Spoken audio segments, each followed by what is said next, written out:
ನೀವು ಅಮೆರಿಕಕ್ಕೆ ಪ್ರವಾಸ ಹೋಗೋಕೆ ಅಥವಾ ಬಿಸ್ನೆಸ್ ಕೆಲಸದ ಮೇಲೆ ಹೋಗೋಕೆ ಪ್ಲಾನ್ ಮಾಡ್ತಿದ್ದೀರಾ? ಹಾಗಿದ್ರೆ ಈ ನ್ಯೂಸ್ ಖಂಡಿತ ನಿಮಗಾಗಿಯೇ. US ಗವರ್ನಮೆಂಟ್ ವೀಸಾ ನಿಯಮಗಳಲ್ಲಿ ಒಂದು ದೊಡ್ಡ ನಿರ್ಧಾರವನ್ನ ತೆಗೆದುಕೊಂಡಿದೆ. ಅಮೆರಿಕಕ್ಕೆ ಕಾಲಿಡುವ ಮುನ್ನ ವೀಸಾ ಪಡೆಯಲು $20,000 ಅಂದ್ರೆ ಲಕ್ಷಾಂತರ ರೂಪಾಯಿಗಳ ಫೈನಾನ್ಸಿಯಲ್ ಬಾಂಡ್ ಅನ್ನ ಇಡಬೇಕಾಗುತ್ತೆ. ಎಸ್, ಅಮೆರಿಕ ಸರ್ಕಾರ ತನ್ನ ವೀಸಾ ಬಾಂಡ್ ಪ್ರೋಗ್ರಾಮ್ ಅನ್ನ ಈಗ ಪರ್ಮನೆಂಟ್ ಮಾಡಿದೆ. ಆಗಸ್ಟ್ 3ರಿಂದಲೇ ಅಂದ್ರೆ ಇಂದಿನಿಂದಲೇ ಈ ಹೊಸ ರೂಲ್ಸ್ ಜಾರಿಗೆ ಬರ್ತಿದೆ. ಹಾಗಾದ್ರೆ ಅಷ್ಟಕ್ಕೂ ಏನಿದು ವೀಸಾ ಬಾಂಡ್ ಪ್ರೋಗ್ರಾಮ್? ಈ ಬಾಂಡ್ ಯಾರಿಗೆಲ್ಲ ಅನ್ವಯಿಸುತ್ತೆ? ಈ ಲೀಸ್ಟ್ ನಲ್ಲಿ ನಮ್ಮ ಭಾರತ ಇದೆಯಾ ಇಲ್ವಾ? ಒಂದೊಮ್ಮೆ ನೀವು ಕಟ್ಟಿದ ಬಾಂಡ್ ದುಡ್ಡು ವಾಪಸ್ ಸಿಗ್ಬೇಕಂದ್ರೆ ಏನ್ ಮಾಡ್ಬೇಕು? ಫುಲ್ ಡೀಟೇಲ್ಸ್ ಅನ್ನ ನಾನು ನಿಮ್ಗೆ ಇವತ್ತು ಸಿಂಪಲ್ ಆಗಿ ತಿಳಿಸ್ಕೊಡ್ತೀನಿ, ಬನ್ನಿ. ಏನಿದು ಅಮೆರಿಕದ ವೀಸಾ ಬಾಂಡ್ ಪ್ರೋಗ್ರಾಮ್? ಬಾಂಡ್ ಮೊತ್ತ ಎಷ್ಟು? ಯಾರಿಗೆ ಅನ್ವಯ?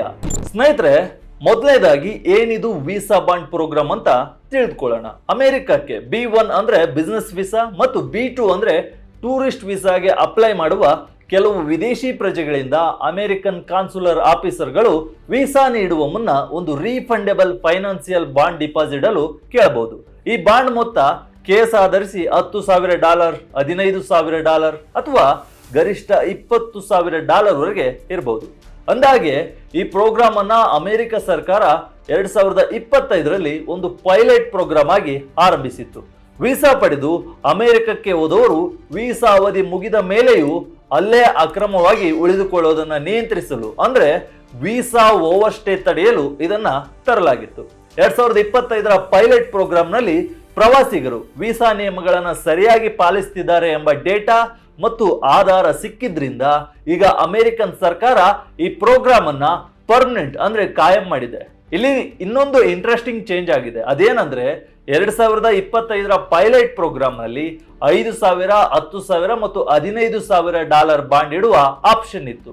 ಆದ್ರೆ ಈಗ ಪರ್ಮನೆಂಟ್ ನೇಮದಲ್ಲಿ $5,000 ಆಪ್ಷನ್ ಅನ್ನ ತೆಗೆದು ಹಾಕಲಾಗಿದ್ದು, ಕನಿಷ್ಠ $10,000, ಗರಿಷ್ಠ ಬಾಂಡ್ ಮೊತ್ತವನ್ನ $20,000ಗೆ ಏರಿಸಲಾಗಿದೆ.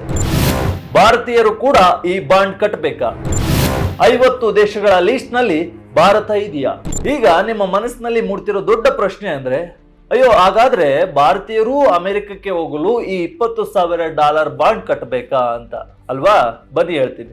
ಸದ್ಯಕ್ಕೆ ನಿಮ್ಮ ಪ್ರಶ್ನೆಗೆ ಉತ್ತರ ನೋ. ಪ್ರಸ್ತುತ ಭಾರತ ಅಮೆರಿಕದ ಲಿಸ್ಟ್ ನಲ್ಲಿ ಇಲ್ಲ.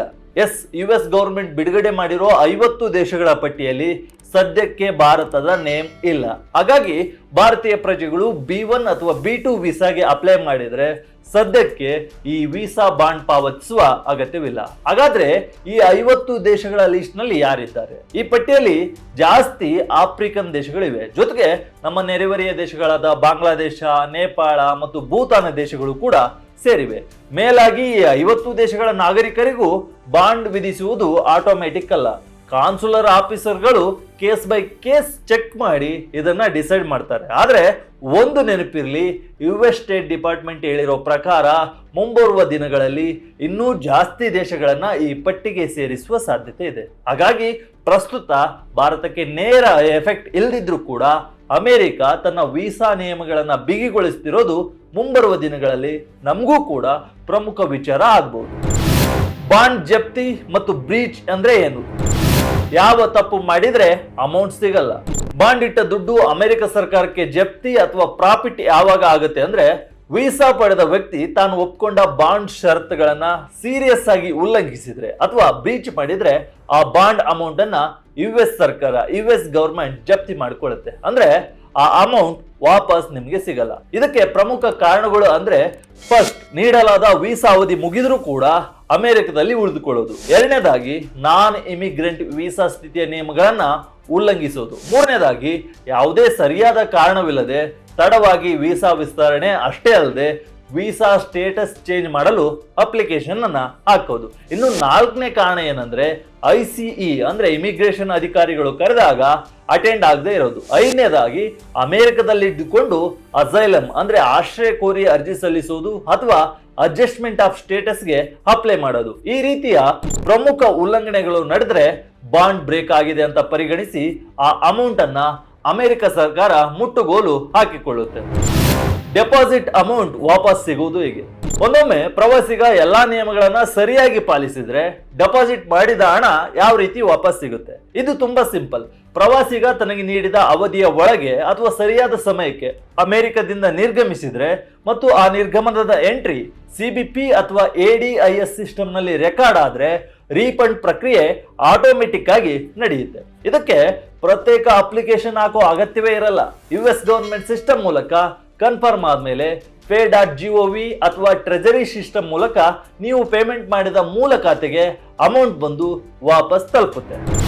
ಫಾರ್ಮ್ I-352 ಅಂಡ್ ಬಾಂಡ್ ರದ್ದತಿ ಸಂಬಂಧ.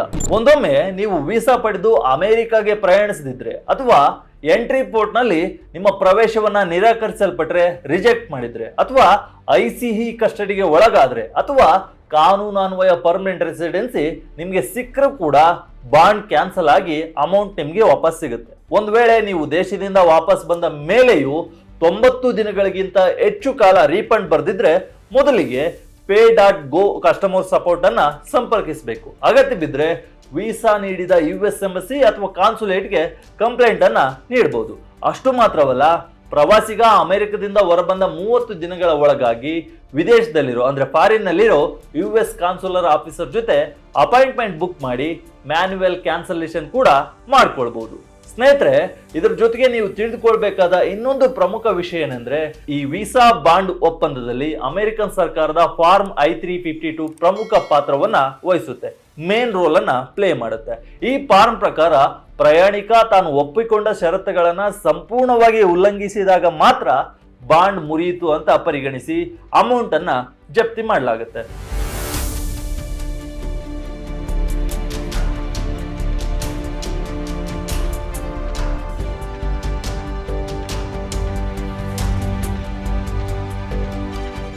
ಒಟ್ನಲ್ಲಿ ಅಮೆರಿಕದ ಈ ಹೊಸ ಕಾಯಂ ವೀಸಾ ಬಾಂಡ್ ರೂಲ್ಸ್ ನಿಂದ ಪ್ರಸ್ತುತ ಭಾರತೀಯ ಪ್ರಯಾಣಿಕರಿಗೆ ಯಾವುದೇ ತೊಂದರೆ ಅಂತೂ ಇಲ್ವೇ ಇಲ್ಲ. ಇಂಡಿಯನ್ ಪಾಸ್ಪೋರ್ಟ್ ಹೊಂದಿರೋರಿಗೆ ಈ ಬಾಂಡ್ ನಿಯಮ ಅನ್ವಯಿಸಲ್ಲ. ಆದ್ರೆ ಅಮೆರಿಕ ಸರ್ಕಾರ ತನ್ನ ವೀಸಾ ನಿಯಮಗಳನ್ನ ಮತ್ತು ಗಡಿ ಭದ್ರತೆಯನ್ನ ಕಟ್ಟುನಿಟ್ಟಾಗಿ ಜಾರಿಗೊಳಿಸುತ್ತಿರೋದಕ್ಕೆ ಈ $20,000 ಬಾಂಡ್ ಪ್ರೋಗ್ರಾಂ ಸ್ಪಷ್ಟ, ಕ್ಲಿಯರ್ ಸಾಕ್ಷಿಯಾಗಿದೆ. ಮುಂದೆ ಭಾರತವನ್ನೂ ಕೂಡ ಈ ಲಿಸ್ಟ್ಗೆ ಅಮೆರಿಕ ಸೇರಿಸುತ್ತಾ ಎಂಬ ಆತಂಕ ಭಾರತೀಯರಿಗೆ ಶುರುವಾಗಿದೆ.